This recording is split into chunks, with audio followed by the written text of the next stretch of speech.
There's no reason at all why this country should have a housing shortage.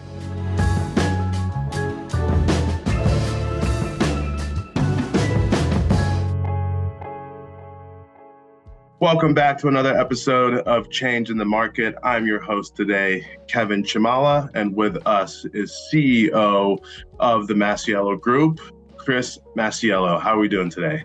Hey, Kevin, good to be with you. Thank you for joining us. So today we want to dive into similar conversations we had in the past, but probably add a little more clarity about the market and where it's moving forward. And to reference this, we're going to use a NAR article about the housing supply and what the NAR chief economics Lawrence Yun had to say. So based on housing supply and demand, he essentially says that it needs to essentially double to moderate home price gains. So I want to get your feedback on what that means for the market, what that means for our consumers and everyone who purchases a home. Yeah, I mean, we've been saying this for months, and now it's really hitting mainstream news. Of course, NAR does a great job with their forecasting. And, it's been everybody from Barbara Corcoran, who, of course, is a real estate expert, to, somebody like Dave Ramsey, who's a financial expert. And everyone's kind of saying the same thing, is that these market conditions we have are going to be with us a while. And simply because we've only produced half as many new homes as we've needed to in the last 15 years. It's not 5 years, it's not 10 years, it's 15. And so that's just going to have impact. So like this isn't new news. I feel a little bit like a broken record. However, I think though that there's a point to this that might be underscored, is that knowing what you have and then knowing what to do with it are two entirely different things. So knowing that this is the environment we have is one thing. So now what do we do with it? And I think that's true whether you're talking about housing or health or just life in general, whatever the subject matter may be. Those are two entirely different things. And I think, what do you do with this environment? And I think the one thing you don't do is you don't wait for it to change, because you're going to be waiting a while. So then what do you do? You move into action, you plan. And one of the things about knowing an environment, whether you like the environment or not, is irrelevant. But when you know an environment or a condition is going to be consistent over a long period of time, and in this case, I say long, I don't mean 2 or 3 years. You're probably talking 5, maybe 10, maybe more, more or less. It really allows you to be strategic in your thinking, because you're not yo-yoing back and forth between, this trend and that trend. There's a baseline knowledge of what you've got. And right now, whether you're an agent or whether you're a consumer, it doesn't matter where you are in the country. We have a baseline understanding that we have an inventory shortage. It's a long-term condition.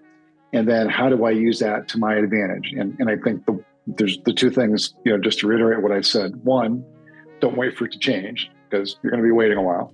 And two, move into action when you're ready. No, I think that's exactly what we're looking for, right? What can people do with the understanding that this is, as we've said numerous times in the past, the new normal. So I think that's the new normal. So with moving to action and planning, right? Can we be more specific? And what's the solution to those processes? When I say move into action, what I mean by that is, as a consumer, let's say, you don't want to be waiting for the market to change. There's going to be no reason for you to wait. If you're financially ready, you're emotionally ready, your family's ready, all the conditions are optimal for you to make a housing move, make it now. Don't wait, right? There's no reason to wait, because the longer you wait, the more expensive the housing is going to become because of the shortage, right? Regardless of interest rates. So don't wait. I think as an agent, again, this applies to anywhere in the country, no matter where you are, this is now back to basics. Understanding who your customer is, your database, being in close contact with them, all those types of things. It's really a back to basic market. And I think as far as the solution goes, on one hand, there's really no easy solution. But on the other hand, here's where I think the solutioning comes from.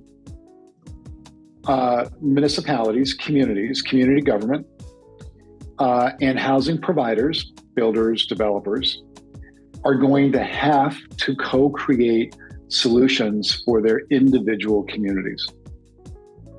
And I think that whenever that happens, that will kind of be the only solution, where communities are going to have to come together, with the different stakeholders, the municipal governments and housing providers, and say, okay, our individual community needs this many single families, this many starter homes, this many retirement properties, right? Over 55, or assisted living, whatever the case may be, apartments.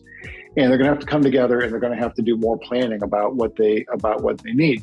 And I'll just point this out, is that there is no reason whatsoever where that this can't be done responsibly, protecting the environment, protecting the integrity of our communities, if we all work together. And one of the things I think is kind of ironic is, if you're in a plane and you look down and you look out the window, all you see is green.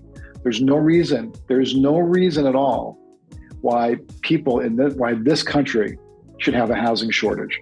We're smart enough, we have the resources, and I believe that if we're all dedicated to providing quality housing for our citizens and protecting the community's environment and the general environment around us, we can do all that.